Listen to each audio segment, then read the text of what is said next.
अस्सलाम वालेकुम वीवर्स, अल्लाहुम्मा सल्ली अला मुहम्मद व आले मुहम्मद। पंजाब बार कौंसिल की जानिब से 11 सितंबर 2025 को एक लेटेस्ट नोटिफिकेशन जो कि मज़म्मती करारदा की सूरत में जनाब अला जारी किया गया। इसके मुताबिक मोरखा 11 सितंबर 2025 को जनाब चौधरी मोहम्मद शफाक और वाइस चेयरमैन जनाब Zabiullah Nagra, chairman executive committee Punjab bar council व दीगर मेंबरान पंजाब बार कौंसिल ने सरदार मोहम्मद वकास एडवोकेट के खिलाफ थाना अलाहाबाद ज़िला कसूर में दर्ज झूठी मनगढ़ंत FIR नंबरी 1936/25 की भरपूर मजम्मत करते हुए इन्होंने DPO कसूर और inspector general of police Punjab से इस बात में मुतालबा किया है कि इस झूठी FIR को फिलफौर खारिज किया जाए।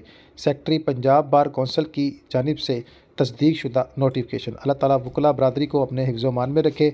रियासत का अमन व मान जो है पुलिस, वकला और जो है सिक्योरिटी इदारों की बेसिक यही है, तो अल्लाह ताला इनमें जो है इत्तेफाक पैदा करे।